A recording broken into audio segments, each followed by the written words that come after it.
Good afternoon, everyone. Thank you so much for coming to the regular book forum of the library. Today we have two distinguished historians that I don't think need much introduction. We have Professor Peter Carey and Professor Faris Noor with us here to talk about their new book titled Kuasa dan Kekerasan di Hindia Belanda. But before we start our book forum, I'd like to acknowledge the library and Professor Shafiq Hasim for the facility given to us to gather this afternoon and have this exciting talk, yeah. And before we start, let me just talk a little bit about our two historians here. Professor Faris is teaching with us here in the Faculty of Social Science. He's a distinguished historian of Southeast Asia. And then, thank you for your time, Mas Faris. And then we have Professor Peter Carey. Thank you for coming, Professor Carey. Professor Carey is also a distinguished historian with knowledge work on Pangeran Diponegoro that I think everybody should read. Yeah, I will definitely have that in my collection. Professor Peter Carey used to teach in Oxford and also in Universitas Indonesia. And then I think you are an emeritus and retired now, yeah, Professor Carey. Yeah. Yes, so we are very lucky to have your time. Thank you so much for coming. Without further ado, we will have the talk from our two historians, first from Professor Peter Carey and then from Mas Faris, and then we will have Q&A afterward. And I think I need to acknowledge our friends from Gramedia who comes and students of Professor Peter Carey as well. Welcome to UIII, and thank you so much for your time. The first speaker will be Professor Peter Carey to talk about his book, Ras, Kuasa, dan Kekerasan di Hindia Belanda. Professor. Sugeng Rawu Sedoyo. Kita punya seorang pemangku sebagai moderator, jadi pasti wilujengnya, pasti ya semua akan jalan baik. So it's a great pleasure to be here. I'd like to acknowledge Professor Shafiq Hashim. And I met Professor Shafiq almost just under a year ago because my professor, Mel Rickliffs, who very nobly was my supervisor in Oxford, because there was nobody in Oxford to supervise the thesis on Diponegoro. He did it for free. I paid him in bottles of wine for his efforts, and he was my supervisor. So it's wonderful that you've got a third of his library here. You know, this must be one of the most outstanding libraries in the Nusantara, and you should celebrate it and use it and make it the base of a sort of new Library of Alexandria for Indonesia. And it's a real pleasure to see Faris again. You know, here we are both in the same wilaya, Jabodetabek, and this is the first time we've met up since Faris moved 4 months ago, in December of last year. A great asset for you and something which basically will bring you banyak hikmah, yeah, hikmah akademis, yeah, bring you great riches. I always like working with other people, and working with Faris was a delight. So this book, which we're celebrating and discussing, Ras, Kuasa, dan Kekerasan Kolonial, opened my eyes, because basically I know about Kekerasan Kolonial, but Ras was something new, and it was a very nice synergy between us, because we both had something to bring to the table, and it grew out of a book which we did for AUP, Amsterdam University Press, in 2020, which was published I think in January of 2021, which was racial difference in the colonial wars and the colonial wars in colonial Southeast Asia, in which I was the solitary Indonesianist, but we had 3 working on Malaya and Sabah, and then 2 Philippine historians and 1 Thai historian. So we looked at this issue throughout the region, and it was a very eye-opening experience, very interesting for me. I've just been asked by History Today, which is well worth being a subscriber to. I think this library should subscribe to History Today, yeah? Which is our rather upmarket equivalent of Historia, to review a book which is by Roger Crowley on, it's called Spice, the 16th century struggle for the Moluccas.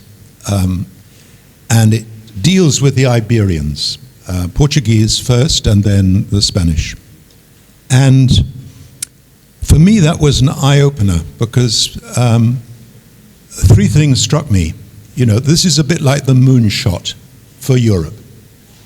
Obviously we're contemplating mining other planets for rare metals, but this was, for the 16th century terms, the moonshot for Europeans. Down the Guadalquivir River in Seville, which was the sort of pusat of Spain's Estadio de India, the Casa de la Contratación, sailed Magellan's expedition with the Victoria, yeah, to explore the passage, the Magellan Passage, and other expeditions sailed, which ultimately opened and developed the Spanish base in the Philippines and the Spanish return voyage, which was charted by an extremely astute Augustinian monk, Ordoneta. But what struck me was the incredible violence. Here is a Picayune group of Europeans, but creating a sort of microculture of violence. When Alfonso de Albuquerque conquered Malacca in August of 1511, he conquered a city which was 6 times larger than London, Henry VII's London. And he gutted it. I mean, he took out all the pusaka, which were then lost in the Flor del Mar disaster when he was transferring it to Goa. And it struck me that from Albuquerque to General Sir Robert Mansurg taking apart Surabaya between the 10th to the 27th of November 1945, the arc of European involvement in Southeast Asia has had the default setting of violence, needless violence. I read the papers of a Dutch private, Herverden, who was sent to Kulon Progo during the Java War, and their instructions were to burn every substantial house. So long before Remy Limpak's book, De Brande de Kampungs van General Spoor, the burning kampungs of General Spoor, the default setting was memusnahkan. When the British took Jogja, between a couple of hours between Fajar of the Saturday the 20th of June 1812 until 9 o'clock in the morning when the Sultan was captured, they created mayhem. Sumadiningrat, who was the Panglima, was caught in his mosque, private mosque in the Sumadinningratan, to the south between Jogja and Krapyak, just to the south, not very far, about a kilometer to the south of the court. And when he was killed, he was actually, he had aji. He was someone who had powers of invulnerability. So the manner of his death was extremely brutal and very extended. And this was all annotated by the Pakde Diponegoro, Pangeran Panular, who was a prince of the court and was involved as an eyewitness. And I gave Panular's Babad to an acquaintance here to read over the radio in a interview, and he couldn't read it because it was so full of emotion. It was so full. It was sangat mengerikan, sangat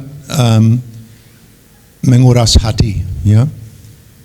And when they had finished, Sumadiningrat was a bit like Sir John Moore at Corunna. You know, they buried him softly at dead of night, the sods with their bayonets turning. They took him to his private mosque and his burial site at Jejeran at 10 o'clock at night. Yeah? That was the only time they could bury him. And everything of the Sumadiningrat was burnt to the ground. None of this is mentioned in Raffles. If you read the history of Java, all sense of violence is airbrushed out. One of your presidents, Gus Dur, boasted to me that he was a descendant of Zheng He's crew, and he jumped ship in Surabaya, Margatan. During this process of writing this review for the History Today, Roger Crowley, I looked up the Chinese historical record. When Zheng He sailed from Suzhou, Zuzhou now, yeah, he had 28,000 crew members, 312 ships.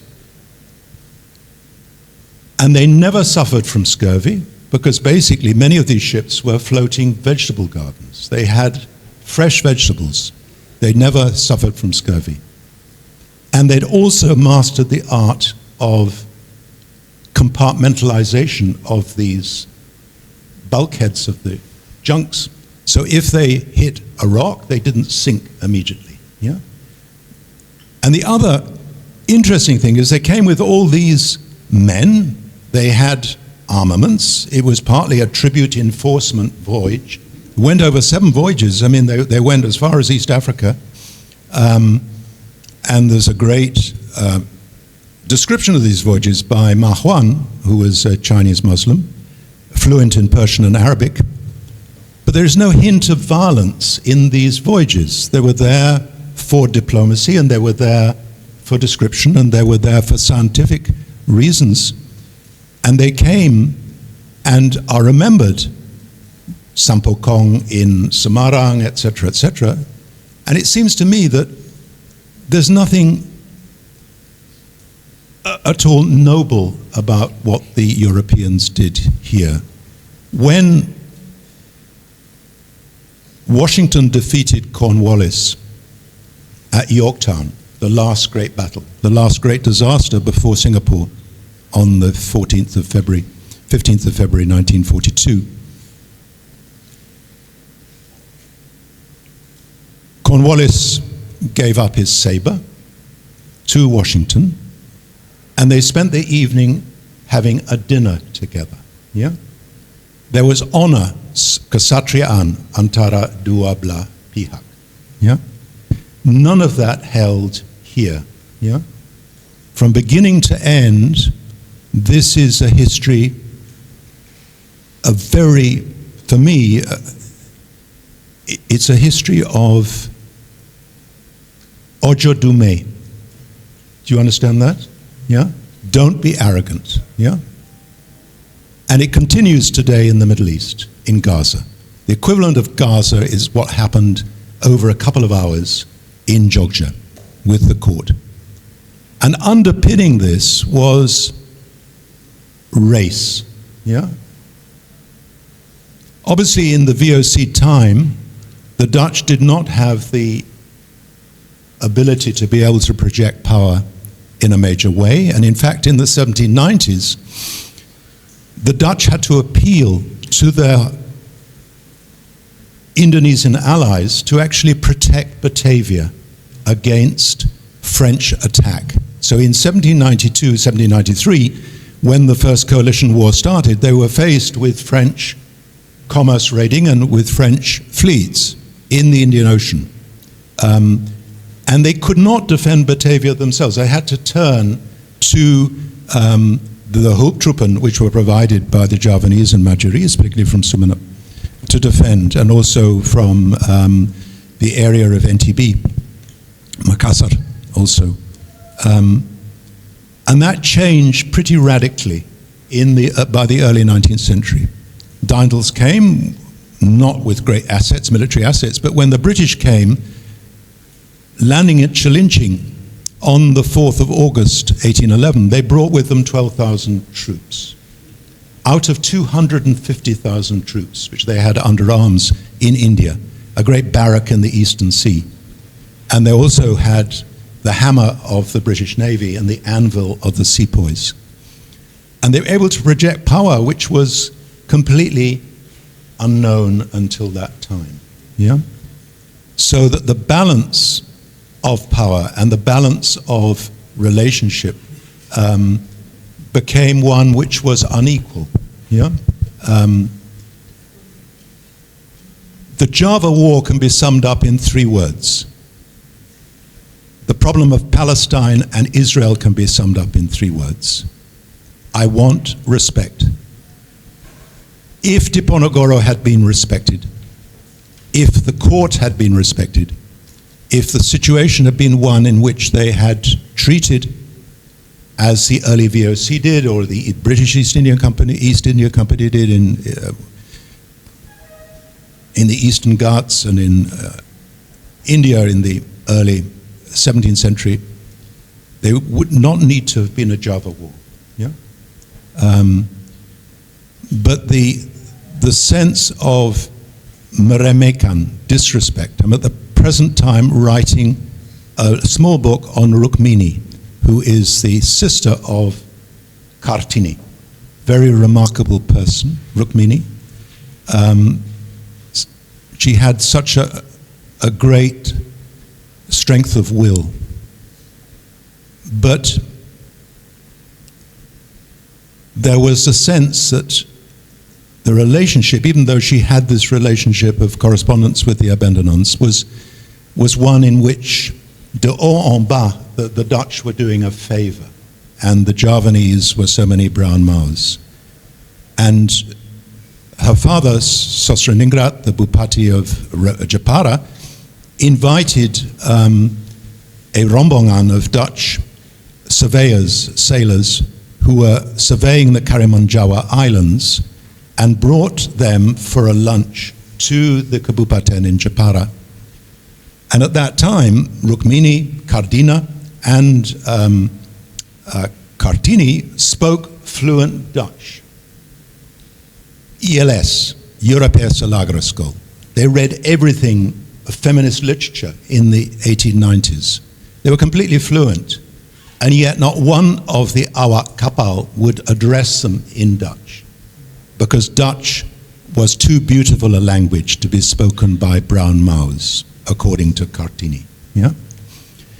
And the origins of Fons et Origo, of this racialization, we live with this racialization today.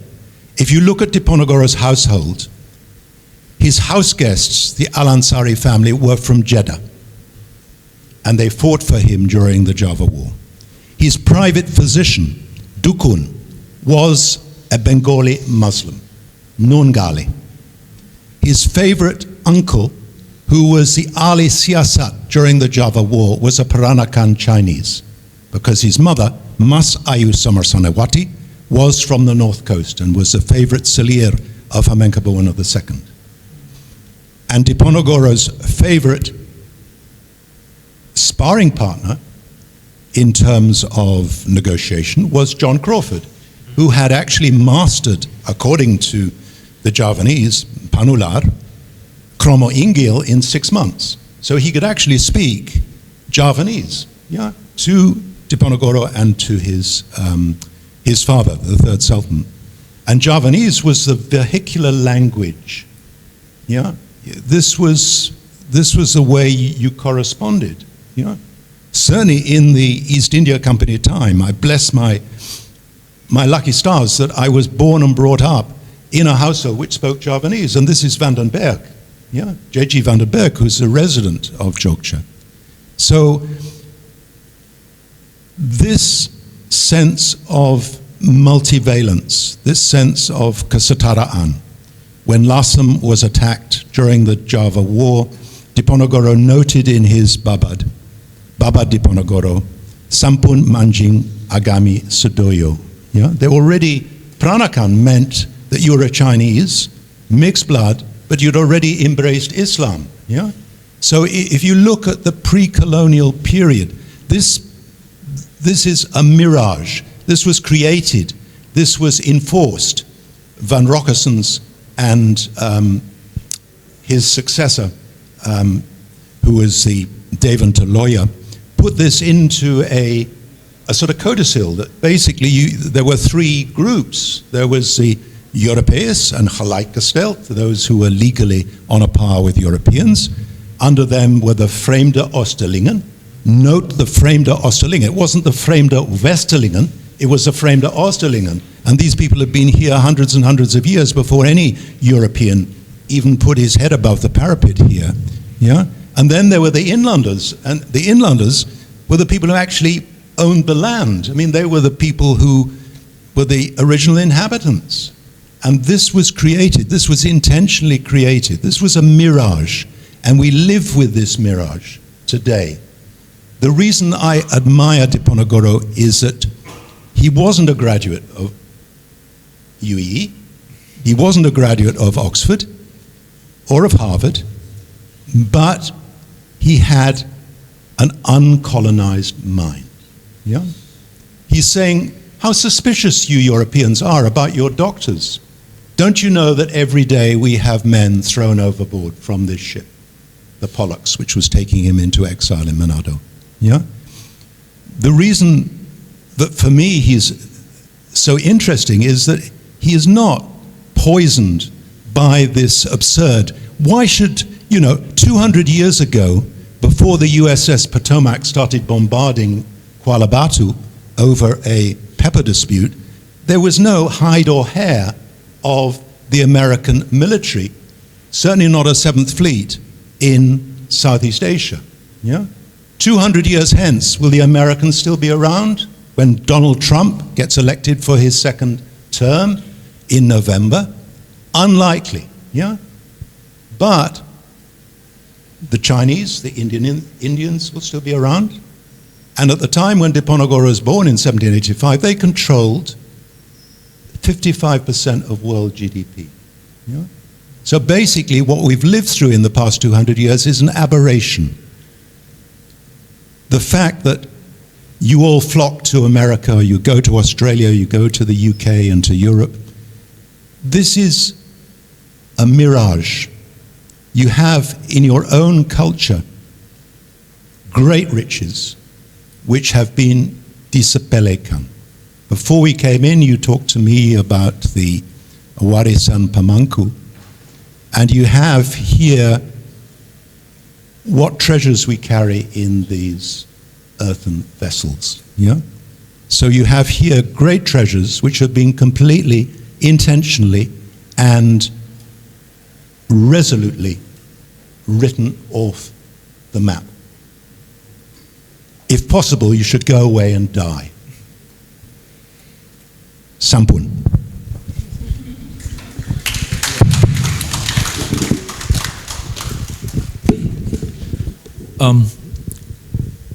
Well, let me go back to where Peter began and how and why we thought that this book that we put together was important at its time. And for me, the centrality of race is something which has to be emphasized again and again, particularly for those of us who work on Southeast Asia and Southeast Asian history. With the exception of perhaps the Philippines, where there has been some scholarship about the politics of race and the way in which race was an important variable in the mechanics of colonization from the Spanish to the American era, what I find striking, I think both of us find striking, is the fact that even though race was central to the management, the construction and the development and the management of many of these colonies, race is hardly ever discussed. And there are a number of reasons why I think race is an important factor that I think ought to be brought into considerations, even in our discussions of politics and international relations today. Because as Peter said, and I happen to agree, we have not stepped out of this era where race is actually a factor that determines the way in which nations are seen, communities are seen, belief systems are seen, and politics is conducted. But let me start again from the beginning. As Peter noted, this particular book is actually a collection of essays by Peter and myself. It bears an uncanny resemblance to another book that we edited together, where Peter and I also contributed. But this was basically our work together. And this was where Peter and I came together because we felt that race as a topic needed to be discussed and given time for discussion.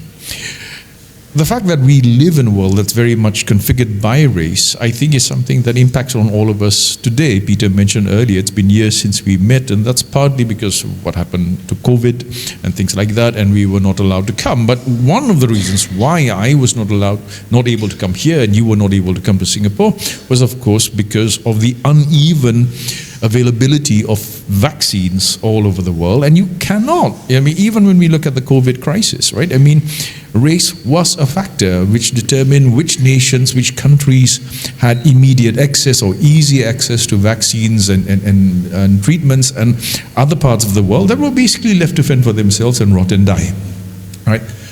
But race is a new concept, and this is what we wanted to put across in our work, the newness of race as we understand it today. By race, we are referring to a very particular pseudo-scientific understanding of identity that is biological, genetic, naturally determined. And this brings us, whether we like it or not, back to the history of the pseudosciences that were actually at one point taught in some of the most respectable universities in the Western world, including places like Harvard and Princeton, where racial theory was actually taught as a subject, for heaven's sakes.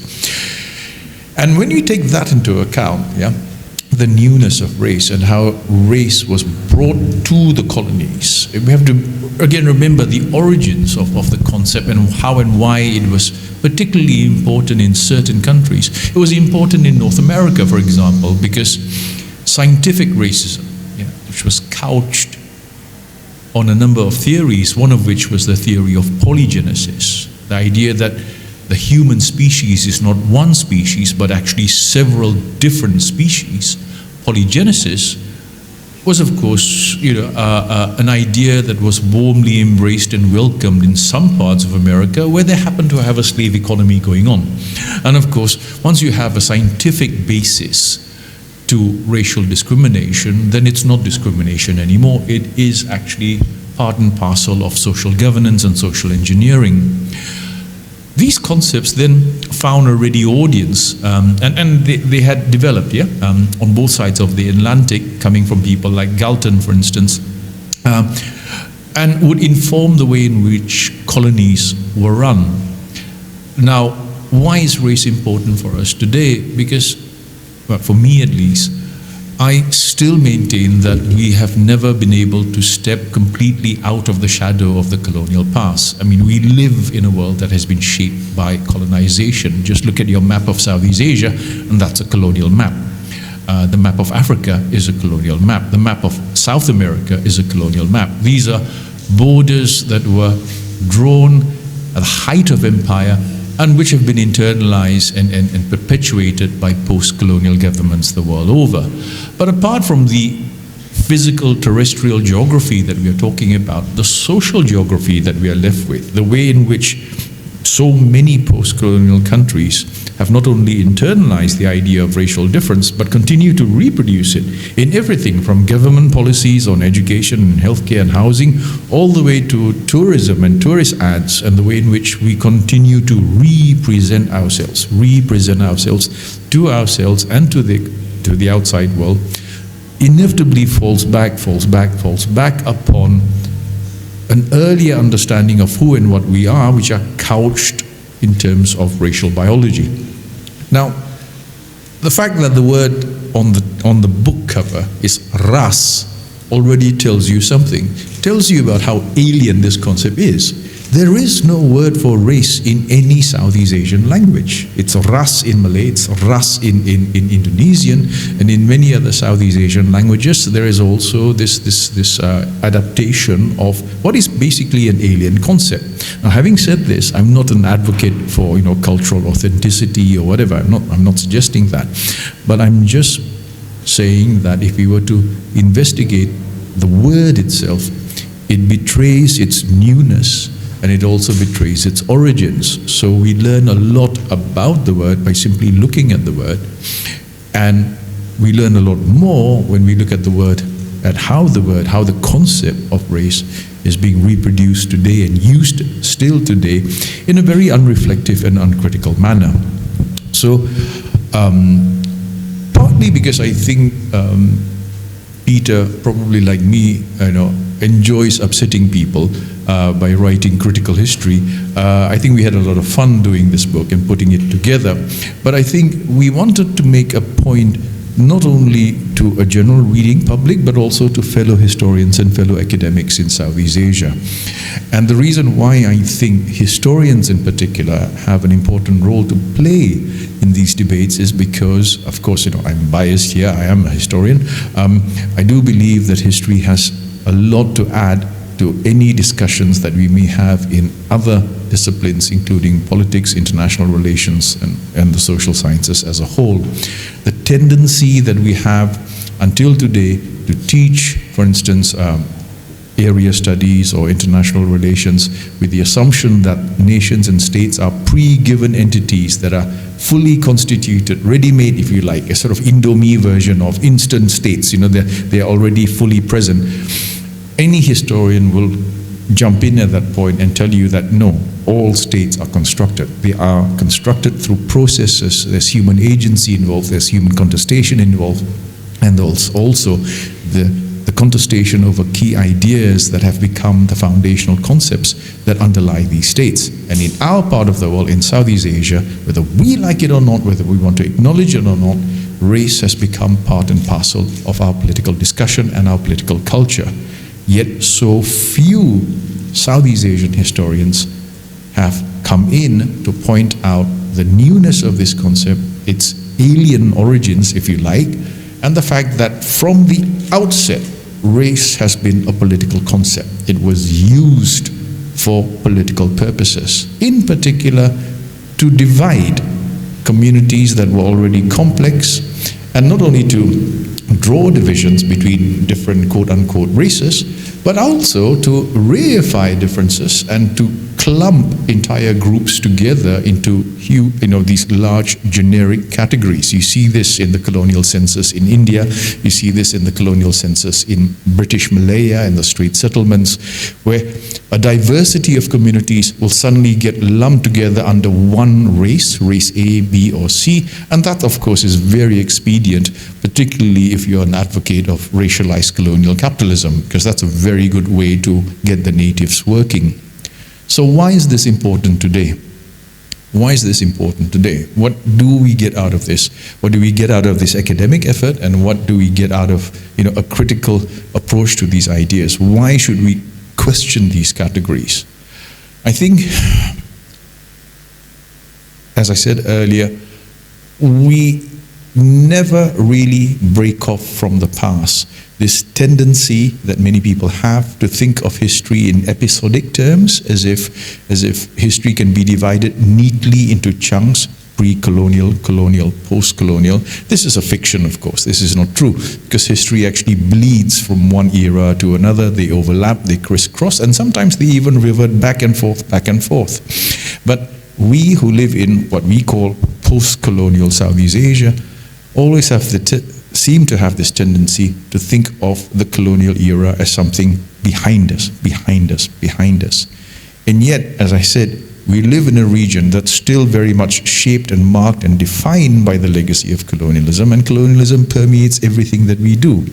So among the things that we can raise is the question of race and its saliency in our politics today, the way we conduct our politics. If you look at the rise of ethno-nationalism in Southeast Asia, the way so much of our populist politics is predicated on an idea that there are different races and certain parties are for certain communities or what have you, well, that's one aspect.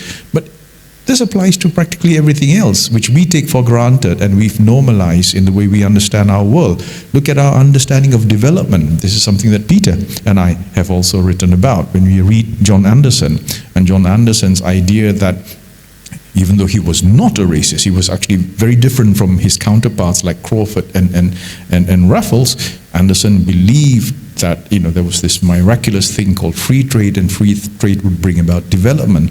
This idea of development remains the dominant paradigm of development that guides Southeast Asian development until today. And it's basically capital-driven development, which basically means that we measure our yearly development by how much of our environment we destroy. Governments are very proudly proclaim, we achieve 5% growth this year. 5% growth means you've basically destroyed your environment by 5%. That's 5% of your forests cut down, 5% of your hills flattened to turn into malls and car parks and cinemas. And we proudly proclaim this as modernity and progress. So much of what we accept as the foundational terms are key concepts that define who we are, what we are as modern nation states, whether it's development, progress, science, health, and race. So all of these concepts are concepts that date back to the 19th century. So why was this book written? Why do we think it's important? As Peter said, it's not that far, it's not that far from the Java War to the Vietnam War. It's not that far from the Java War to the search and destroy missions that were carried out in the Vietnamese countryside. Precedents have been set of ways of how to deal with the non-Western, non-white other. And the only thing perhaps that we did not manage to put into this book, because neither of us are historians of technology, would be the observation made by Ellis in his wonderful book, The Social History of the Machine Gun, where Ellis makes this wonderful observation, is that the machine gun really was the instrument of empire, and it is predicated on an understanding of race. Why? Because, and this goes back to Peter's example, about Washington and Cornwallis, when Western nations are at war with Western nations, there are rules of conduct about treating prisoners, about treating the enemy. But when your enemy is a cultural, civilizational, and crucially a racial other, the rules don't apply. And so the machine gun is fantastic, because with one burst you can kill 1,000 Africans, 1,000 Asians in one go. You don't need to go through the finesse and the rituals of a civilized war, because you're not because you're not dealing with a quote-unquote civilized enemy. You're dealing with another race, another species. And once we appreciate and understand that, you see, from the machine gun to the gas chambers, it's not far either, because you're no longer dealing with a human equivalent. You're not dealing with another human society, another human civilization. And this brings us to where we are today. The rockets and the gunboats of the past have now been replaced by the drones and the laser-guided missiles that we have today. Same logic at work. You don't have to face your enemy. You can blow them to pieces in Central Asia while you sit at home, in America or whatever, while playing with your PlayStation, and be contracted to do these mass killings hundreds of miles away. That requires a certain degree of dehumanization, where the other is no longer a human other. And so if we lament about the state of the world today, and we look around us, and there's really nothing much to be happy about, I suppose the role of the historian is to always remind us that these things are not new, that they remain with us, but we need to understand where these ideas come from. It's one thing for us to lament the sorry state of the world today. It's another thing for us to really try to understand it. And I think there's no way we can really understand it fully without digging back at the past and excavating, the roots from which these problems emerged. So I think with that in mind, I'll stop here and perhaps we can bounce back and have a conversation. I'd like Ibu Christine to stand up, because it was Ibu Christine's idea that this book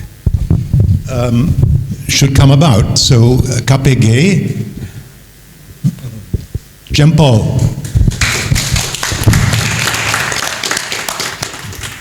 You lit the blue touchpad.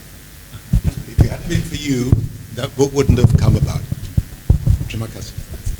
Thank you so much, Prof. Peter and Prof. Faris. I think now time for Q&A. I'll open, we have two here, Prof. Shafiq, and then yeah. Yeah, thank you. Good day. Thank.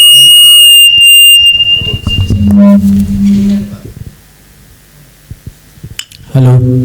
Yeah. This is not good because who is speaking is your director. So thank you, Gede and Pak Peter, and also Faris. First thing I would like to express my happiness because the book forum today is very crowded with the people, and I hope that our tradition will go always like this one.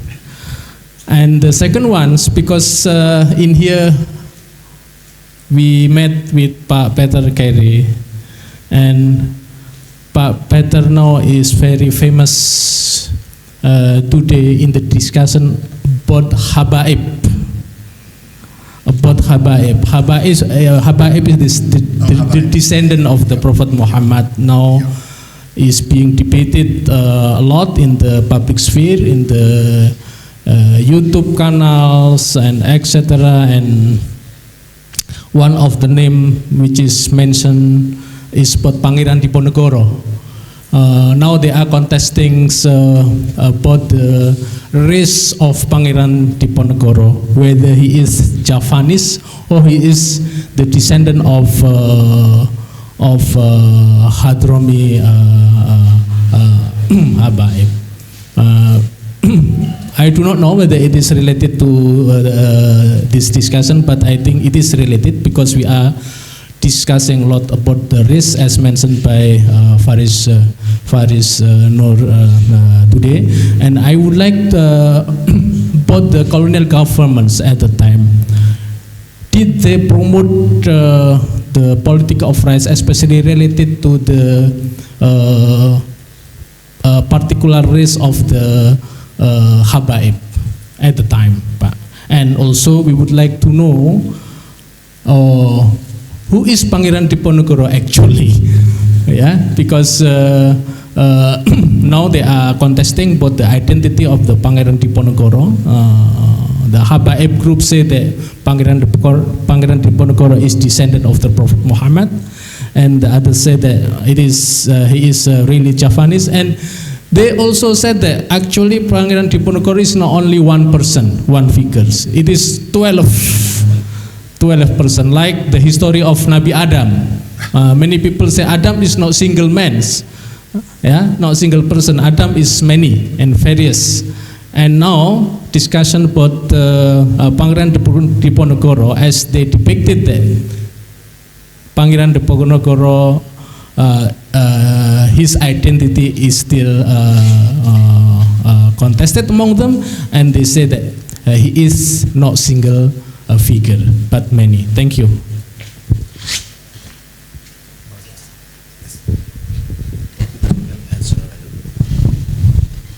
Professor Shafiq, terima kasih.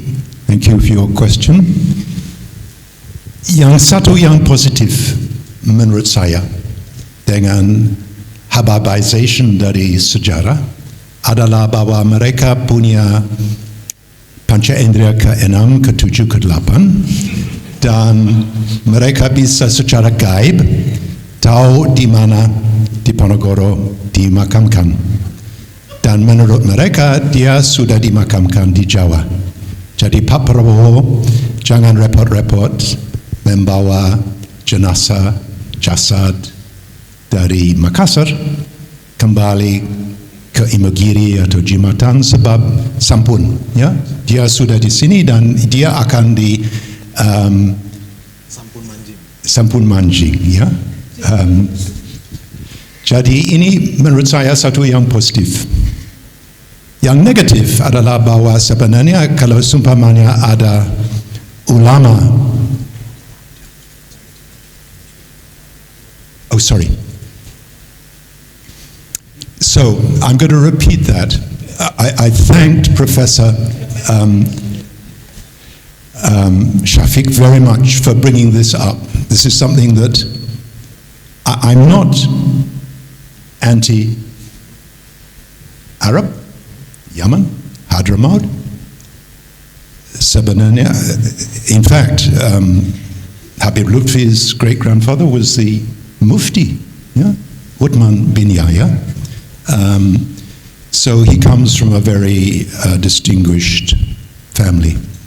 But the one thing which I celebrate is the fact that the Habaib claim to have sidereal powers. Yeah? They claim to have powers which enable them, unlike ordinary mortals like your good self as a descendant of the Pemangku, and myself as a keluarga Madura di Inggris, orang Irish yang datang ke Liverpool, that we don't have. And they claim that Diponegoro's body is buried in Java. He's secretly buried, so at the time when it is right, they will proclaim the place where he is buried. They ignore the fact, obviously, that when Diponegoro was in Makassar, and he was in Makassar for 22 and a half years before his death, he had an interview with the governor of the Celebes, the military and civilian governor of the Celebes, de Perez. And de Perez told him, look, you know, our situation now is much more relaxed. Makassar is an open port. We don't have the British on our back over Belgium. You could move to another part of the archipelago. You know? Maybe you could go to Cianjur, like Chutnyadin did later and earlier, Imam Bonjol, or you could go and join your army commander in Bengkulu, Sentot.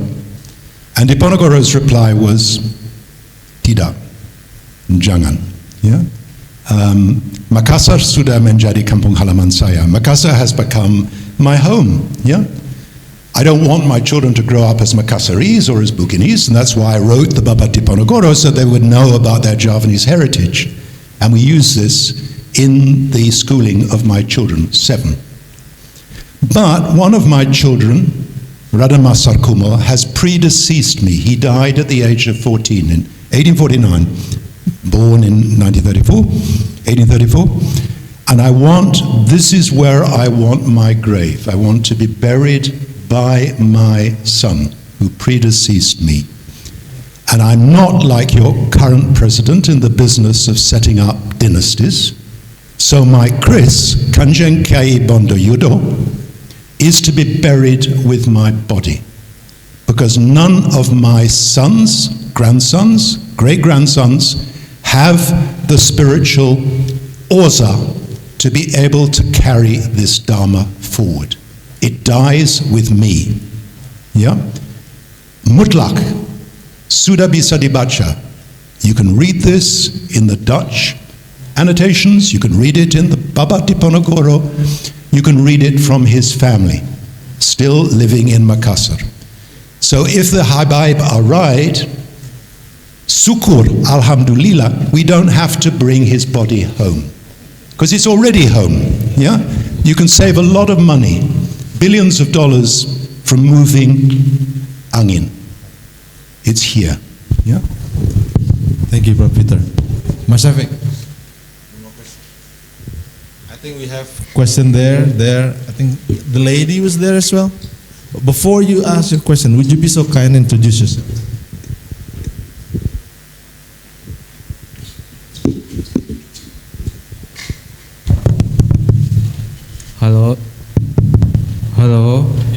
nama saya Ridwan. Saya mau bertanya pada Bapak Peter, kenapa di dalam buku yang tentang kajian ini saya sudah baca yang bahasa Indonesia, penyebab tidak adanya tentang kajian antara hubungan wanita wanita pribumi dengan wanita mestizo atau wanita Eropa. Kenapa penyebabnya ya? Padahal menarik sekali pada era-era tersebut. Dari mana? Saya dari Alpha Theta. Pada Pak Faris, saya mau satu lagi boleh? Apa sih perbedaan yang buku yang versi Inggris dengan versi bahasa Indonesia? Saya seperti apa sih bedanya? Itu aja. Terima kasih, Imam. I think we need to say it in English because angkat tangan siapa yang tidak mahir bahasa. I think Imam was asking why in this book there was an absence of an analysis of relationship between Indonesian women and the mestizo women, because according to Imam that would be a fantastic topic to probe. Yep. And the second question to Mas Faris is there any difference between the English version and the Indonesian version? Yes. It's a very good question, and in fact it's a question which was challenged because 40 years ago with the BBC we did a program, a 37-part program called Gelora Api Revolusi, in which we interviewed lots and lots of different people. And when the book came out, Dan Lev is a very famous American historian of the history of law and Islamic law. And he said the fault of this book is that it says nothing about the minorities, particularly about the role of the Peranakan. So I got in touch with Didi Quatanada. He wrote a special codicil to the book, special chapter. And I also discovered, simsalabim, I discovered an interview with Gochok Chan, in Amstelveen, because he was part of the struggle in Surabaya. He founded the Palang Biru, and he founded the Angkatan Muda Tionghoa Indonesia. So he was interviewed, and when we finished this, someone asked exactly the same question: when are you going to bring in the role of Dala and the Eurasians, because they also made a huge contribution to the struggle for independence, and that is an oversight.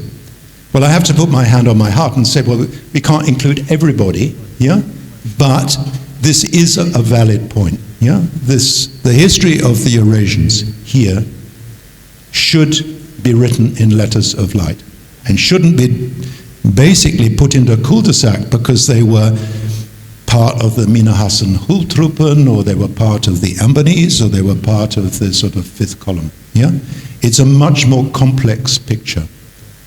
And in the earlier period, before the cutting of the Suez Canal, most relationships here in the Indies were relationships between mestizo and elite European men, if they were in the VOC, And you only have to read Jean Gelman-Taylor's excellent book on Batavia.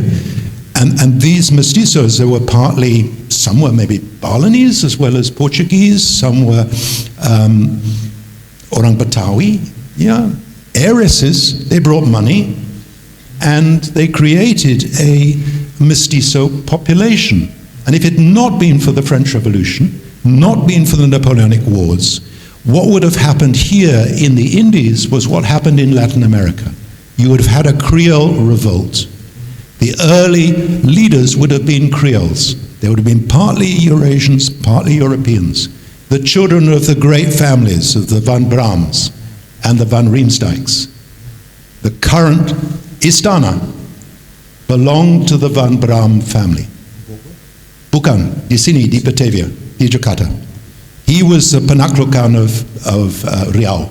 He was the admiral who menaklukkan Riau, yeah, in the 1780s. And these families would have come to the fore. You would have had a Creole revolution, and maybe later on you would have had a indigenous revolution, which would have taken over from the Creole elite. Yeah?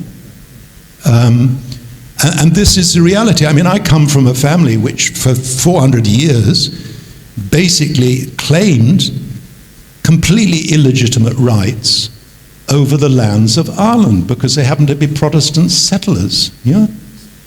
And this is the reality. You have to confront this. Yeah?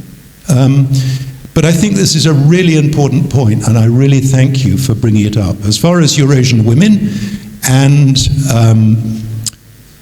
indigenous, if you were going to make your way in the Indies, you needed to make a good marriage.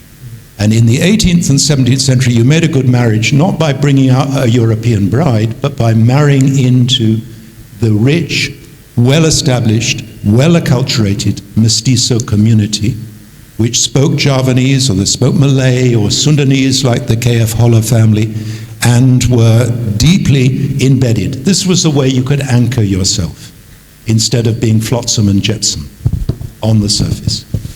Thank you, Babita. If I can just follow up on what Peter said, and in relation to the first part of the question about women.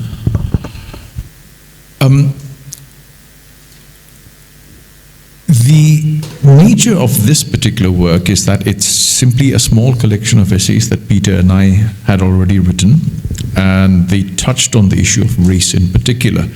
But remember, you can compare Raffles' work, The History of Java, with, say, John Crawford's work, A History of the East Indian Archipelago.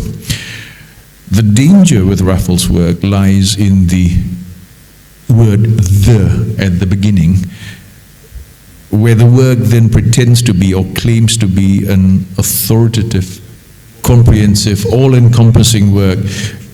Exactly, and whereas Crawford acknowledges that his history is just one of many possible histories. I think today very few historians would dare write any history book with the word "the" at the beginning, the Java book or the race book. And so this was, for us, for the two of us, an attempt to bring one particular concept to the fore and to remind people that this is an important variable that I think has been forgotten or sidelined in a lot of analysis. Now, if you bring in gender, of course, that one should write a book like that. And since you brought up gender, let me just point out that the dynamics of gender and race were even more complicated in the colonies, because there was a time, particularly around the 60s all the way to the early 80s, when there was the assumption, people like Gulick make this assumption, that somehow, because of the nature of colonial rule being male-dominated, there would be a kind of natural solidarity between women who lived in the colonies. We know now that this is absolutely not true. In fact, racial differences were even more accentuated among women, precisely because a lot of Western women did not want to be put in the same category as Asian women. Because when we bring gender into the discussion in the context of racialized colonial capitalism, one could extend that and make it racialized gendered colonial capitalism. Remember, certain races, Asians, were human commodity, and Asian women were human commodity. Prostitution, for example, is a sensitive subject, but prostitution was the engine, one of the things that actually kept colonization going, because of the nature of colonization being led primarily by men, and with the arrival of hundreds of thousands of male migrant Asian workers, there was a need for women. And women were brought to the colonies, unfortunately, sadly, often to serve the needs of the sex industry. colonialism thrived on prostitution, and there were parts of Southeast Asia, Singapore, Batavia, places like this, where brothels were legalized precisely because they were seen as a means of pacifying not only the colonial masters, but also the colonial subjects. So you see, that then creates a far more complex text. And the question we should ask is, who's going to be the next person to write this? And that's what we need to do. Historians are part of our own tribe, and we need to continue to further this research. And that's why there's a constant need for young historians to come in and to add to these concerns, because 50 years ago, these were not even concerns in history. Nobody thought of race or gender as even concerns in history. You don't write about that. You write about institutions, parties, states. You don't talk about race, because that's some variable. It's something subjective. We know now that there is a political economy of race. Onto the second question, what's the difference? There's an enormous difference. These two books are not the same. Again, let me emphasize that. They have the word race in both of them. But this particular book, that thankfully we're very happy that Gramedia agreed to publish it, is basically a collection of essays by Peter and myself, where we look at race in the context of colonization. The other book, this is not a translation, by the way, yeah? This is a completely different book. The other book was a collection of 7 authors, with Peter and myself as the main editors, and there we looked at the dynamics of race and violence in different colonial settings, including British Malaya, Borneo, Java, the Philippines, and also and Thailand and Siam. And perhaps one of the most interesting essays in that book is our colleague David's essay on Thailand, where what David shows in this very important essay of his is how, even though Thailand was never directly colonized, the Siamese borrowed extensively from the ideology of racial sciences at the time and introduced themselves a concept of race into Thai politics, into Siamese politics. Why? Because like many Asian societies that were not colonized, they sought to maintain their independence by imitating the West. So you have something very similar happening in Japan as well, where Meiji Japan and Siam, under the rule of King Mongkut and Chulalongkorn, basically westernized, and in the process of westernizing also borrowed extensively from the pseudoscience of racial difference. Japan is another very good example of that. Remember, Japan was one of the few Asian countries that embraced eugenics. There was a eugenics society in Japan. For those of you who may not be familiar, eugenics is racial science. Yeah, eugenics is the thing that eventually leads to the rise of the Nazis and extermination. The belief that the human species, as an animal species, can be purified by exterminating the weaker members of the species. And Japan became one of the few Asian countries that really embraced eugenics and then practiced it in places like Manchuria and Korea later on, right? So here's the tragedy of colonization, right? Countries that were not colonized, in the end, become colonial powers themselves, and they adopt exactly the same logic and ideas and ideology, because at that time, remember, and this is a point that I think Peter and I constantly want to remind our readers, today when we look at the legacy of colonialism and imperialism, we forget that up to the end of the 19th century and the first decades of the 20th century, empire was regarded as a good thing. It's a good thing. It was a good thing. And the hegemonic belief at the time was that imperialism is good. It brings modernity and progress and civilization and law and order. And that's why the legacy of empire permeates so deeply into our collective consciousness until today. And remember Cecil Rhodes' motto, to be born an Englishman is to have won the first prize in the lottery of life. Let me just jump on that point that Mas Faris just discussed here, about how not colonized nation but then behaves like colonizers themselves. Would you talk a little bit about colonializations of the mind, how ideas can be contagious, and how we should celebrate a person like Pangeran Diponegoro doesn't have the privileged education and yet still retain uncolonized mind? How does colonization affect the way we think? I mean, back during the States, my professor Rudolf Mrazek always tell me, "Good day, you're going to be corrupted. You're going to be like Americans. You will lose your Balinese-ness." Tell me a little bit more about that, Mas. Okay, just a minor point at the beginning when you say that Pangeran Diponegoro did not have formal education. Today, in most departments of philosophy all over the world, we teach Hobbes and Descartes. They didn't go to university either, right? So and Socrates didn't go to university either. So a university degree, by the way, doesn't make you intelligent. And just remember, some of the world's worst mass murderers all have doctorates. Yeah. So let's remember that. But about the decolonization of the mind, of course, this is something that has, we've been discussing this for almost a century now. It goes back to the 30s and 40s and the emergence of nationalism and decolonization. However, I think today,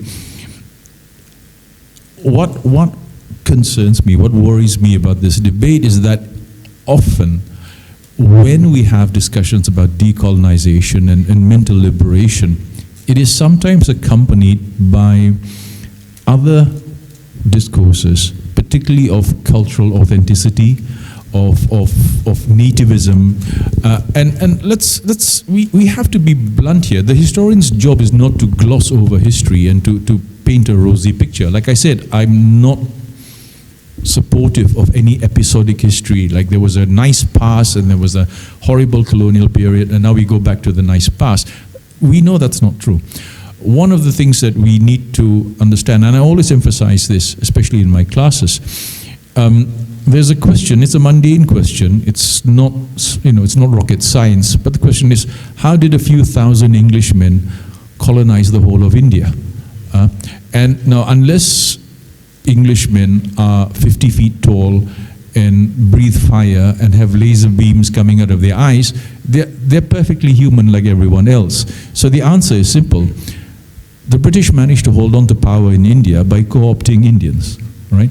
And so we have to understand the nature of modern colonization, which relies on capital and a contractual society. And this is the biggest difference between modern colonization and, say, the Roman Empire or the Assyrians in the past. Those days they just beat you on the head. But with modern colonization, the colonized subject is invited through a contract to take part in his own colonization. In other words, we'll pay you to kill your own people. And people did it, right? And let's remember, as Peter always notes, right? Even the British army that came to Java, there were hundreds and thousands of sepoys in their army. If you look at the colonization of British colonization of Burma, the British colonial army were sepoys, yeah? Exactly, and also the French colonial armies, and we have a repeat of that. Now, with that in mind, this attempt to somehow return back to our past means having to accept that the past itself is not clean. It's not a clean past. Because if there was this perfect golden age, then how do we account for how so many kingdoms and polities in Asia and Africa just fell one by one, right? Because in many cases, the people who were colonized by the West were equally fed up of their own tyrants. Yeah, so that has to be addressed. That has to be addressed. And so this is the challenge then in our decolonizing. Yeah?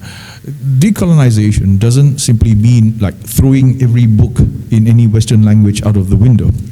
It certainly doesn't mean having to, go back to authentic native food or whatever, because that brings us back to the politics of primordialism.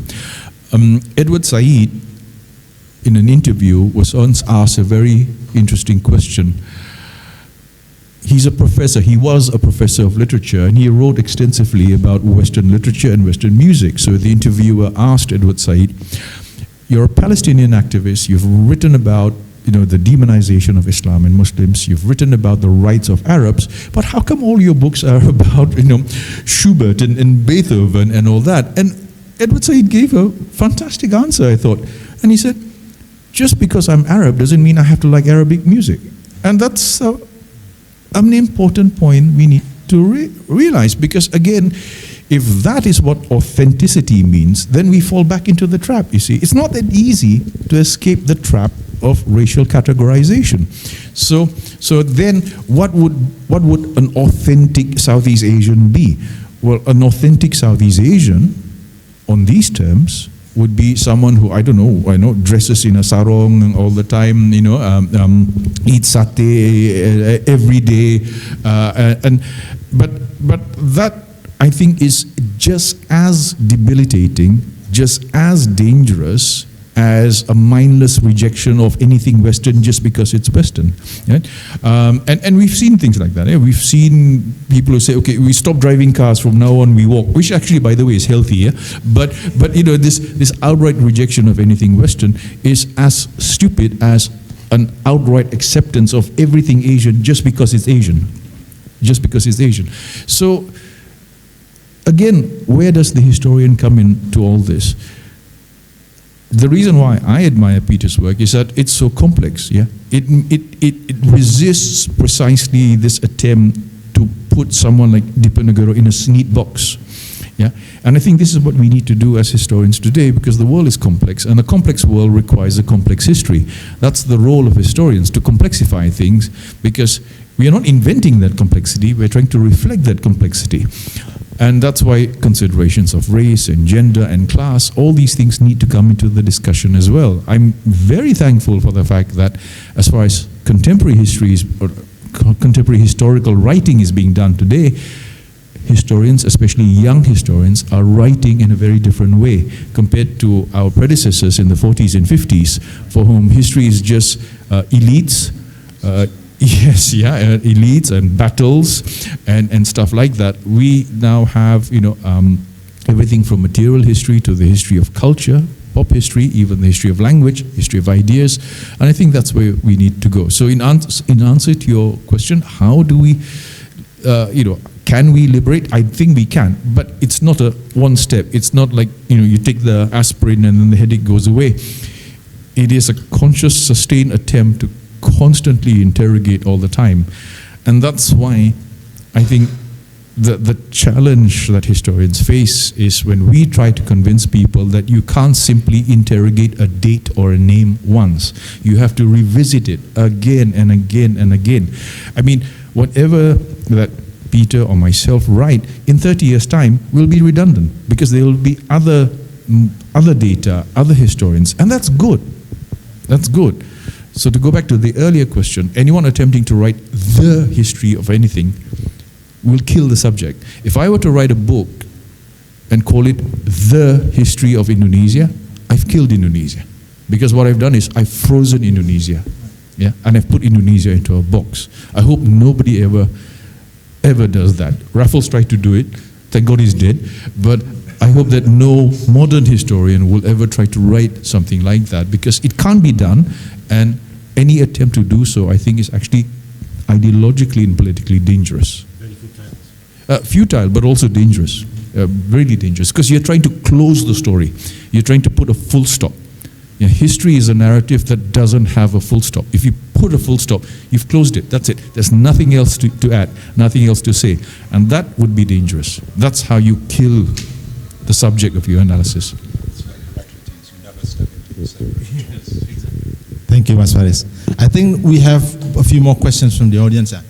The lady and then Hassan. Would you be so kind and introduce yourself?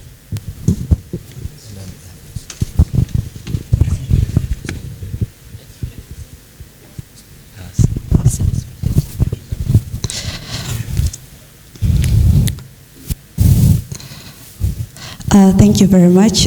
My name is Farisa. I am a postgrad student in Islam. First of all, welcome to Triple IU, Professor Peter Carey, and I'm glad to be able to meet Professor Farish. I'm truly happy to be here, listening to both of your lectures. Congratulations for your book. So I have two questions. So my first question is to Professor Peter Carey. When you said something about disepelekan, diremehkan, to be disrespected as a political tools, as a colonial political tools, especially when you do not know that you are being disrespected, disepelekan, because of different culture. And so I just want to sort of like give you a bit of context to it. So one day I was having lunch with a Dutch professor that I truly respect for his research on indigenous culture in Indonesia. And at the time I struggled with using two hands to eat, as I am used to eating with only one hand and sometimes without any utensils. At that moment, I had a strange realization that this must be what my ancestors felt.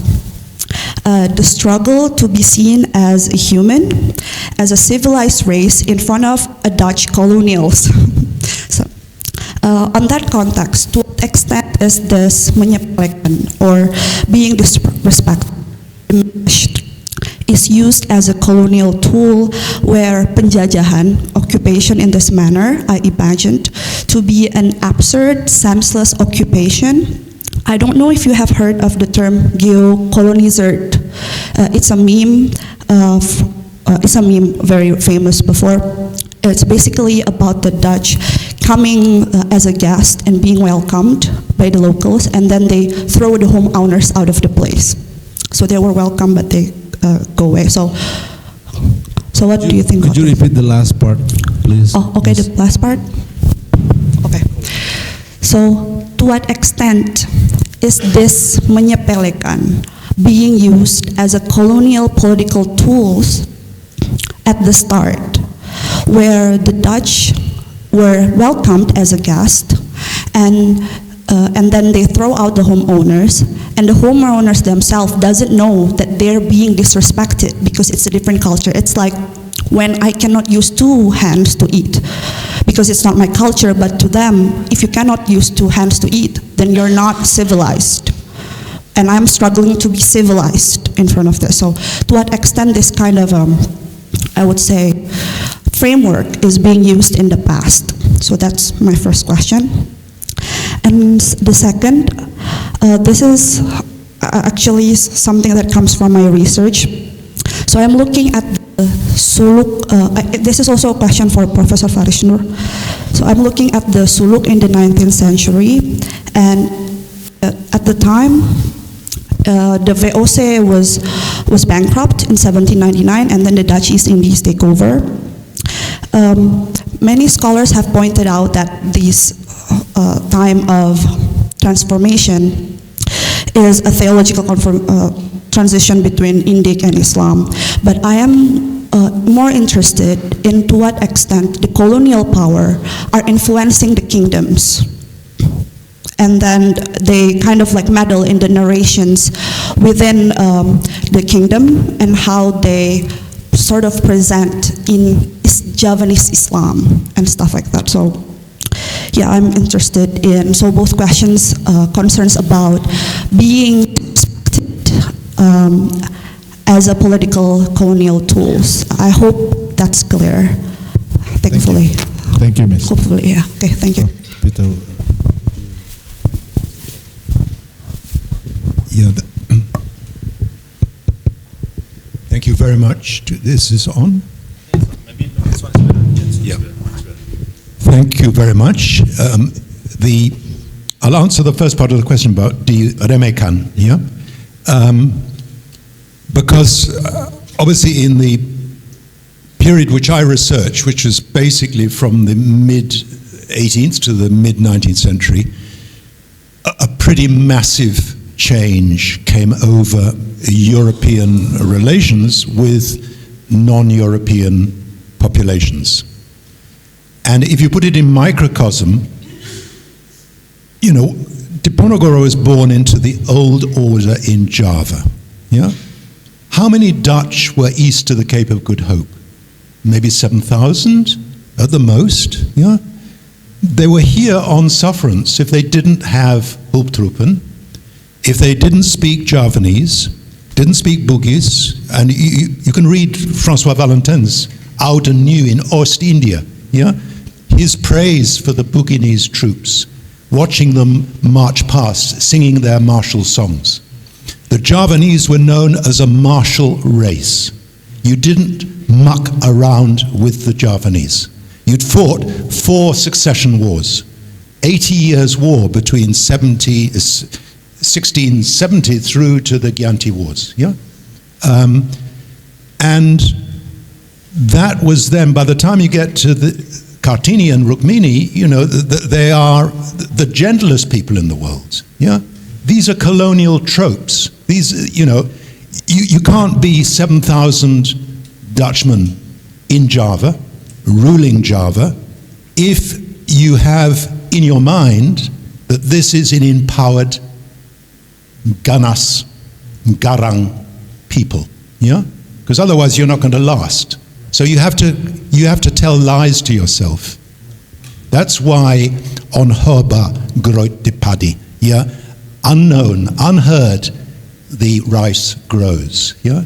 And when the Dutch came back after 36 months of Japanese occupation, they suddenly discovered a world which had been completely transformed. 20,000 Dutch were killed in the Bersiaptide, in the streets of Batavia, on the streets of Surabaya and Semarang, yeah? Fatwa from the ulama saying we will not accept the restoration of colonial power. When the British engaged with the Pemuda in Surabaya, they lost 600 troops. They deployed a whole division, the 5th Indian Division. It was the last great battle of the Raj. And they said after this, never more. We're not going to pull the chestnuts out of the fire for the Dutch. Yeah? So basically, Diremekan, if you look at Diponegoro, when he was born, people, Duriga would speak Javanese. When they came home from their offices, they would dress in Javanese dress. They would eat Javanese food. You know, they would be Javanized. And that was a mark of distinction for VOC officials. You know? They'd married into these great mestizo families. And that changed. 75% of the people who came out with Vanda Capella in 1816, 1817 had never set foot in the Indies.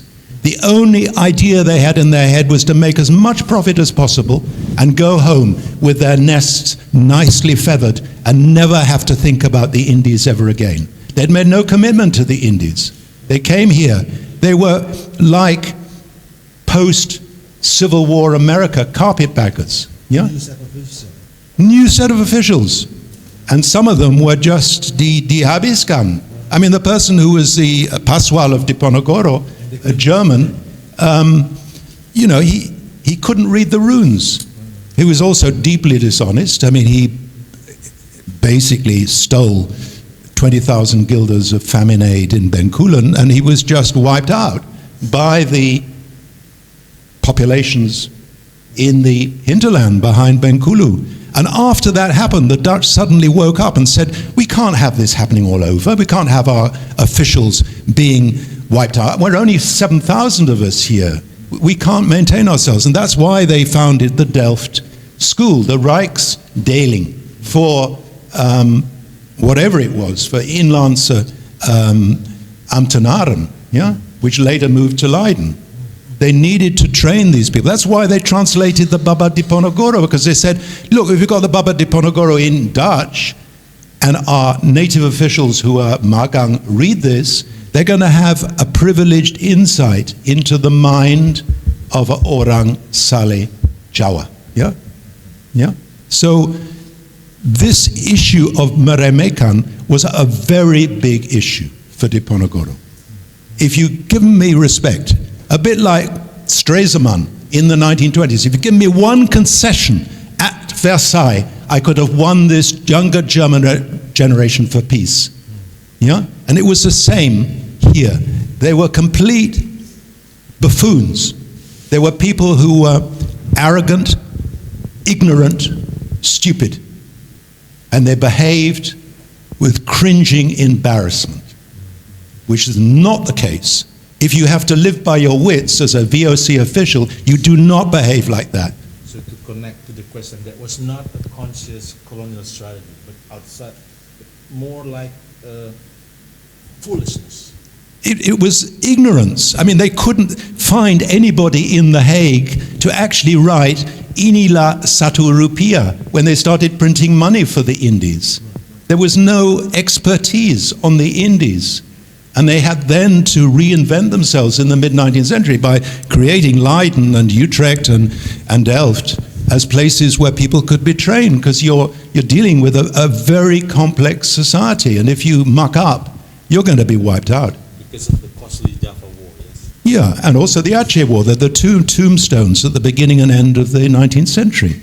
And the era of Snook, right? Snook comes, associationism. There'll only be brown and white Netherlanders, because what was different will have become part of oneself. And that was why they honed in on the three Radhanajans of Jepara, because they were the people who spoke Dutch. They'd embedded themselves in feminist literature, and they were the people who could be partners in this project of association.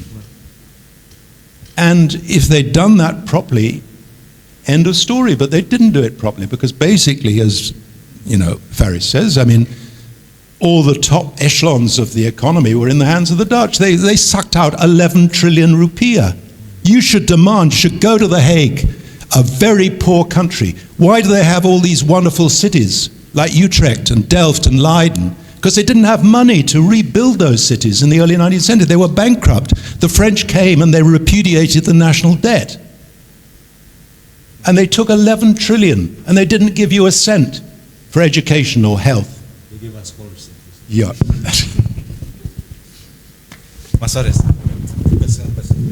Just to go back to this point about respect, yeah.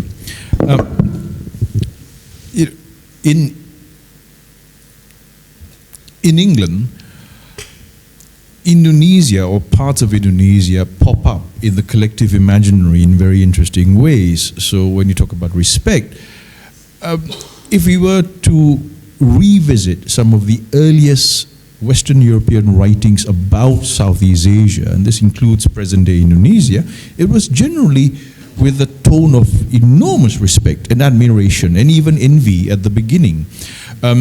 In Henry Fielding, there is the trope of the King of Bunton. So at one point in England, to call someone a King of Bunton or you're the King of Bunton means you're really, really rich. Yeah. Yes. Exactly, and because of the reputation of Bunton, yeah, and this relates to some of the earliest images of Java that come from Theodore de Brie's 1601 woodcuts of Bunton, which show to Europe for the first time the life in a Javanese port city, where you see boats of every kind from all over Asia. You see communities, there's a gallery of different communities, and you see Burmese, Siamese, Chinese, Koreans, Japanese, Arabs, Indians, all in Bunton. So at that early stage, there was enormous respect. But the whole point is respect can diminish, can die instantly. And a good example would be the way in which Bengalis, appear in the English imaginary. Because remember, when the British first make inroads into India, it's Bengal, right? The first battle, Pilasis, it's where they break. And the image of the Bengalis is, like you said about the Javanese, they're a fierce, warlike people. They are warlike people, they fought us. But after the defeat of the Bengalis, and Bengal becomes the foothold of the British East India Company in India, within a very short space of time, Bengalis are reconstructed discursively. And what are Bengalis? Bengalis are effeminate. They are clerical. They are perfect clerical workers. Yeah? They are good for krani. They are good for writing notes, sending letters, taking minutes, but they are not warriors, because the warriors are Punjabis, the warriors are Nepalese. The same thing happens to the Javanese. The Javanese are warriors, and then suddenly they stop becoming warriors. They're very good farmers. Right? So if you look at Malays, the image of Malays, for hundreds of years, Malays are seen as seafaring warriors, even pirates. This became part of the myth of the Malays of Sumatra and the peninsula. But by the 19th century, Malays are agrarian workers. They're farmers, because they don't even sail anymore. Apparently, Malays don't know how to swim anymore. So these are all parts of the colonial fiction that get popped up, to the point where today they've been internalized. and in many parts of Southeast Asia, communities that there's almost no attempt to reactivate the memory of the Javanese as a seafaring people. That's one thing I find astounding. Yeah, it's almost as if the Javanese don't even go to the sea. They look at the beach and wave at it, but they don't want to go to sea anymore. And when does this begin? This is very late in our history. It's very late in our history. And that's why sometimes a lot of work that we need to do, historians don't have to preach. We just have to do our historical excavation. We just have to do our archaeology and dig up these things.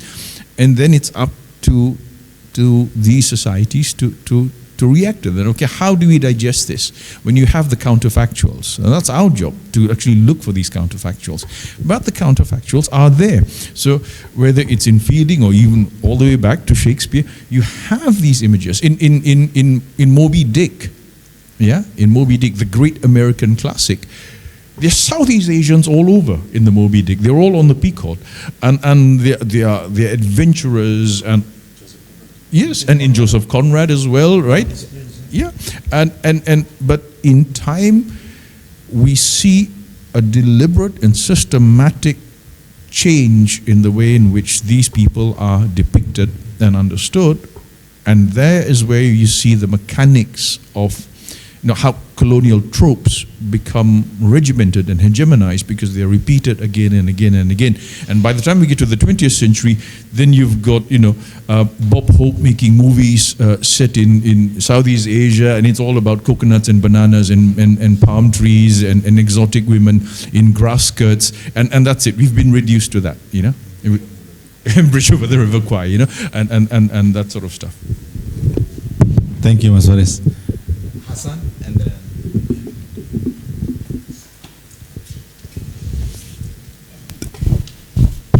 Thank you very much. I'm Hassan Mirba. I'm a fellow here, otherwise a PhD student at University of Technology, Sydney, looking into electoral violence in Karachi, Pakistan specifically. It's very interesting to hear all of this discussion today, and a part of me feels that this shouldn't stop. And I had one question, but the last point also brought another question to my mind, which is, if we follow this historical arc, there's a certain travesty with history that's happening, especially with migrants becoming prime ministers in places like UK, where Rishi Sunak, the current prime minister of Indian origin, said in one of his parliamentary speeches, referring to some violent incident, that these are not British values. But if he goes back like centuries ago to 1814-3, when the British acquired the province of Sindh, which I come from, there was a debate in justifying the acquisition or the military takeover of the province. And then Prime Minister had justified that takeover by saying that these are savages that we have taken over from. And it is very much in line with the British values to do something like that, even though it feels to some degree that it may be wrong. So there's this certain cycle of travesty of the history, and like you said, history is not frozen in time, it's repeating, rhyming, and so much. So in that sort of a situation, how do you talk about the concept of the respect? Because it's happening elsewhere as well, when Jacinda Ardern said after the Christchurch incident that this is not New Zealand, these are not New Zealand values, when they had taken over New Zealand by force as well. And the second question I had was with regards to the issue that you talked about, violence, because race was weaponized and continues to be weaponized even today in the post-colonial, if we were to use that term. So how do you see the impact of that colonial legacy in terms of continuation of violence, as well as the weaponization of race and ethnic differences, which again originate from the colonial ideas of what Mahmood Mamdani calls defining and ruling people and then justifying the war on them as well? Thank you, Hassan. Such a great question. Thanks for that, Hassan. I think in the context of the world that we see around us today, Where I see the continuities is often in the need for these discourses of legitimation. And again, that's the thing that I focus on the 19th century because I find that interesting. The 19th century was an interesting century because on the one hand you really have the explosion of empire, but you also have an explosion of discourse because suddenly there needs to be a means to justify all this. And we are familiar with all this, yeah? It's the language of development, modernization, civilization, law and order. Practically, I mean, when Peter and I put together the chapters for that other book and also this book, in all these wars, and these are race wars, these are racial wars, but they're always explained away in terms of something else, yeah? They're fought along the logic of race, i.e. these are different races, so we can treat them differently, so we can use, incredibly powerful and destructive weapons, like Peter said, burn entire villages, burn entire towns, but they have to be justified in the names of civilization, law and order, and what have you. And that continues until today, when you have things like Operation Enduring Peace or Operation Freedom or whatever. And I mean, you might as well call it Operation Kill Arabs because that's basically what you're doing, yeah. But it's always justified in the name of these noble values. So that cycle is something that I find interesting because almost all of these states, all of these state actors many of them are states whose origins lie in violence itself. It's genocidal states, yeah. And Robert Bartlett's work, which I like a lot, The Making of Europe, is actually very interesting because one of the points that Bartlett makes in his book is that long before, I mean literally centuries before, Britain emerges, France emerges, Spain emerges, and then become colonial imperial powers, they had already enacted their own internal colonization within Europe itself. Peter mentioned his Irish roots. I mean, one of the things that Bartlett looks at is the English colonization of the Irish and the Scottish and the Welsh, and how there were regimes that look very similar to the way in which Britain later on governs India, Africa, Burma, and Malaya, including restrictions on dress, pattern, clothes, hair styles, for heaven's sakes, jobs. These are all things that these empires learn. And so I don't have a direct answer to your question, but I think I can only reply by saying that perhaps we should also understand that empire is a school. There's such a thing as the school of empire. If you look at the evolution of late racialized colonial capitalism from the 18th to the 19th to the earlier 20th century, we see two things happening. One, all these empires learn from one another. So the British are constantly looking at the mistakes the French do. Of course, they love it when the French make mistakes. But the French are also studying the English and the Dutch because they're learning from one another. Exactly, Chulalongkorn, the Japanese and the Siamese are learning from the Western powers because they're learning modern statecraft. And whether we like it or not, in the 19th century, modern statecraft is colonialism. Yeah. The other thing is, over time, people learn not to repeat the same mistakes. And so, for instance, Britain's experience, 1857 in India, is something they avoid making after that. Don't ever touch on native religion because this is what happens. And so you don't make the same mistake in Burma, you don't make the same mistake in Malaya, you don't make the same mistake in Africa because we've learned our lesson. And I think that's why for us who are then, watching these developments, I think it's supremely ironic that now you have politicians in Britain, for instance, who are themselves descendants of migrants whose ancestors whose families came from countries that are colonized, now serving in positions of power in the UK, and talking about curtailing immigration and not diluting the identity of England itself. I mean, if you wanted proof of the effectiveness of empire, that's it. And that's the point I made earlier. What we don't like to admit, what we don't want to admit to ourselves is that one of the reasons why these empires lasted was because there was a lot of buy-in.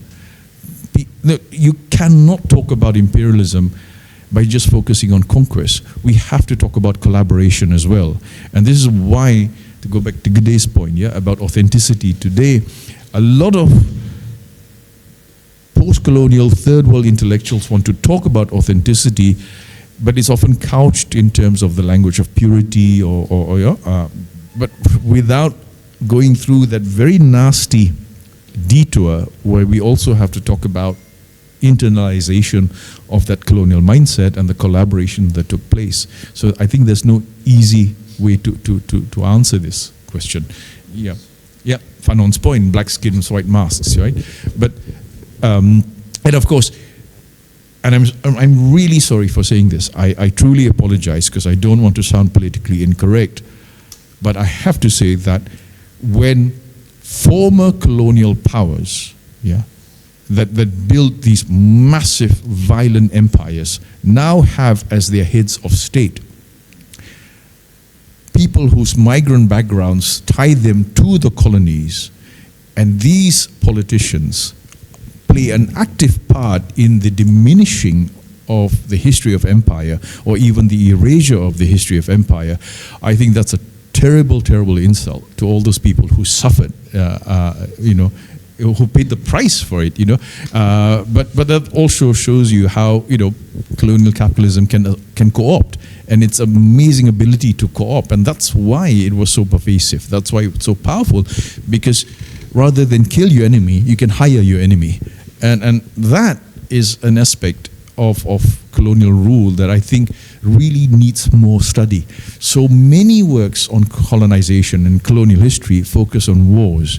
I keep telling people, yes, there were wars, but in the age of modern colonial capitalism, you want to end the war as soon as possible, because as long as you're fighting, you can't make money.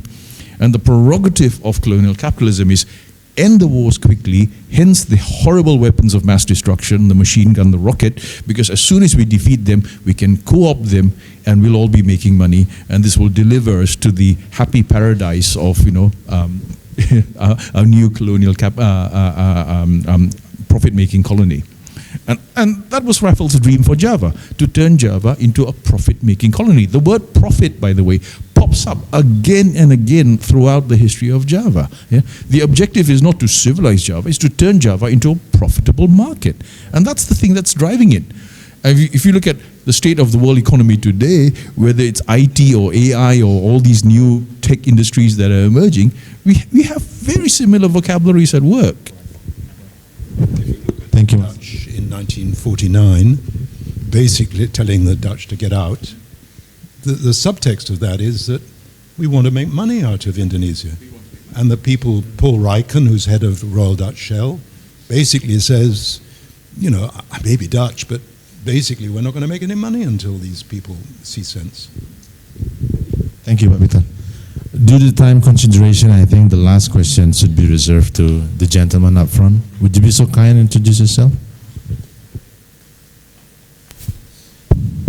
My name is Sophie. I'm a pharmacy teacher from Genesis Medical School. I am not a history scholar. I just have a curious about history. Maybe my question is like a pseudo history. We know that is called butterfly effect that causes everything. Like in World War I, the wrong turn of his river Archduke Ferdinand take a wrong turn and he get assassinated because just a simply wrong turn, right? Like that. I'm sorry for my bad English. Just what my question is, maybe Prof. Faris and Prof. Peter have a different answer about what is make butterfly effect that cause racial violence and colonialism in Nusantara. That's it. Thank you. That's an intriguing question. Does colonialism has a butterfly effect's root, some non-linear, random, trivial causes back in the past? What was that? The relation between racial theory and racial violence. Yes, racial violence, that it has something in the past, something trivial in the past that caused it. Such a speculative, intriguing question. Yeah, I think it's Maybe some gentleman in the Western Hemisphere has a dream about Java and rempah-rempah. Yeah, I mean, that's the key. You know, you have 1,000% profit bringing clothes back. Yeah, and this is the stuff of dreams. Yeah, I mean, in the 16th and 17th century, if you got clothes, you can preserve meat, you can all sorts of, you know, it's the epitome. It's a bit like now having Cartier jewelry or something. You know, it's really, really, you know, it's the bee's knees. And there's only one place that produces clothes, and that's Saparua. Well, there's Banda, and then there's Ternate and Tidore, and everything is focused on this. And the whole Dutch policy is to create a monopoly of this, because then they have, he who has his hand on Malacca has his hand on the throat of Venice. How about technology of circumventing? Is that the word? Circumvention? Yeah, the globe makes it possible to actually arrive in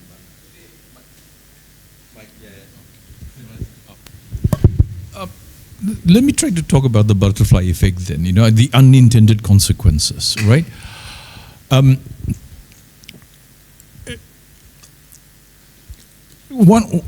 I've always felt that modern colonialism is so close to us today, because we live in a world that is modern, that is shaped by this kind of modernity that emerges with the rise of, you know, possessive individualism, a kind of instrumental attitude towards rationality and science and what have you, and all the managerial ethics that we practice today. In fact, we teach managerial studies in universities now, yeah, and managerial studies today are no different from 200, 150 years ago, where what do? You manage colonies, yeah? So you need the soldiers for the first few weeks or months, you know, you kill the leaders, you take over.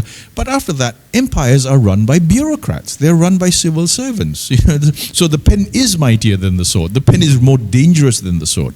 And with the pen, you do things. You invent race, right? So here, if you look at the history of Southeast Asia, yeah, and this applies also to British Burma and British India, the colonial census, on the surface of it, looks like something very mundane. You collect data and you put people in categories. So how many Javanese, how many Bugis, how many Ambonese, or whatever. But in the process of doing that, think about it. This is happening in an age of racial science, where these differences are not seen as ethnic or cultural, but they're seen as biological. Yeah, so you have people like Nielsen in Java writing The Races of Java, saying basically the Javanese are not one race, actually they're different subspecies, they're different types of animals. Yeah.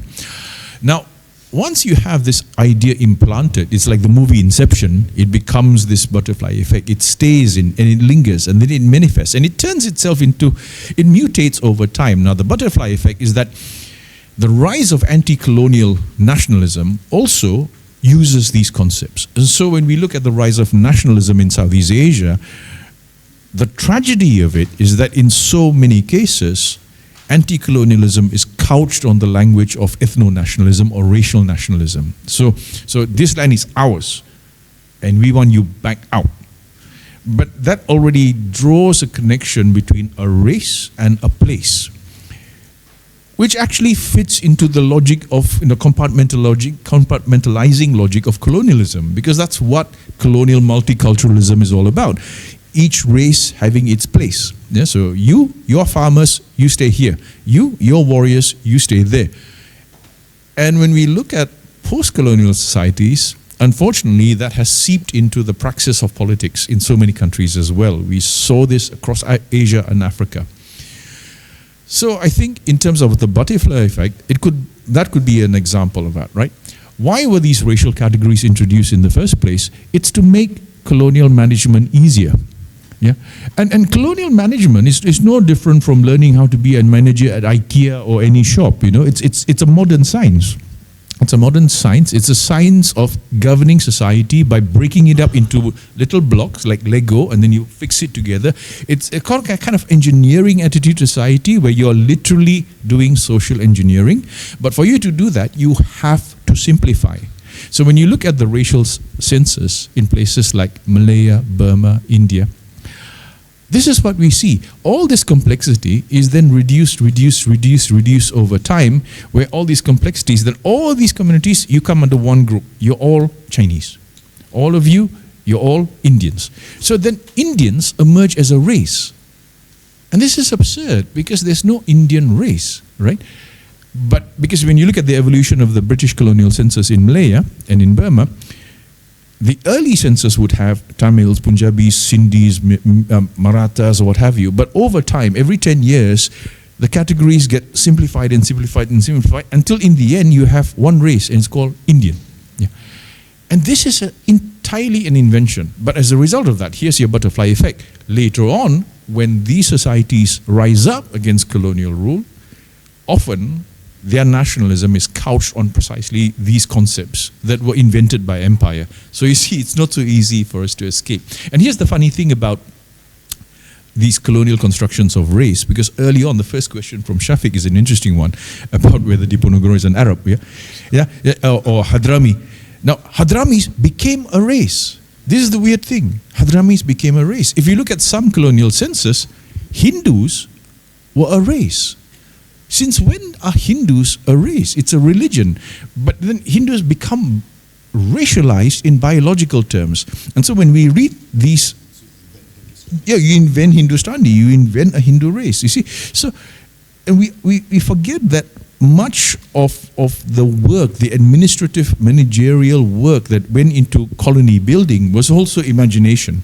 And like Peter said, not all these bureaucrats were actually experts and scholars. Some of them just basically tried their best to invent something that looked fairly cohesive and plausible, but there was a lot of invention that went into it as well. And until today, we are still playing around with these vocabularies. Look at how many countries in Asia and Africa that still grapple with the politics of racial difference. Right? And these are all things these are the presents left behind by the Santa Claus of colonialism 200 years ago. And we are still living with the consequences of that. Before that happened, you had the whole phenomenon of official nationalism in Europe. Yeah. Before, I mean, if you went to Ancien Regime France, you had vast swathes of the country which were actually not directly governed. Yeah. Because they fell under papal administration, or they were in the Pyrenees, or and you have a process of creating official nationalities. You're an official Turk or an official Austrian, and that presupposes then the whole arus of colonialism. Before then, it was a bit like anarchist Klutz. I mean, what's a good foreign policy? Well, I get on the train in Victoria and I can arrive in Beijing without ever showing my passport. That was Ernie Bevin. In the 18th century, it's a very porous world. And then you get the French Revolution saying, these are citizens and these are non-citizens. And this is a huge... And the 19th century is an heir to that. And the 75% of the people who came out with Van der Capella were the children of that experience. They had none of the multivalence of the VOC. And again, I mean, not that I like Raffles, I mean, he's my favorite colonialist to hate, by the way. But if you were to read Raffles, especially if you read the appendix at the end of the history of Java, there's a very long appendix, the 1814 regulations for the better governance of the island of Java. It's extraordinary. Again, you see this, how he introduces these categories. And one important distinction that Raffles introduces in his work is between the local Asiatic and the foreign Asiatic. Yes, exactly. And this is hugely important because automatically, with just these two terms, automatically all migrants from South Asia, East Asia, from Yemen, all Arabs, all Chinese, all Indians are foreigners, automatically. Doesn't matter that there have been Arabs, Indians and Chinese in Southeast Asia hundreds of years before the Portuguese and Spanish arrived. Yes, exactly, going back to ancient history, but automatically they're foreigners. We live with this until today. we live with this until today, yeah, across Southeast Asia. And so books are powerful things, you know, and books can actually have this very lasting, permanent effects on society. It doesn't have to be Mein Kampf. Yes, yeah.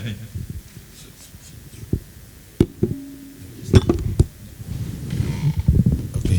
Thank you so much, Prof. Faris and Prof. Peter. And I think with that, we will wrap our book forum this afternoon. Thank you so much both to Prof. Faris and Prof. Peter Kari for such a fascinating book talk. Thank you so much for the audience for coming. Please stay tuned for another book talk coming too soon, yeah, with the sponsorship of the library and our director, Professor Safiq Hasim. Thank you so much for coming. We'll see you pretty soon. And please join us for more conversation if any of you want to talk to Professor Peter and Professor Faris. Thank you so much. Applause to all of us. Thank you. Thank you for being a moderator.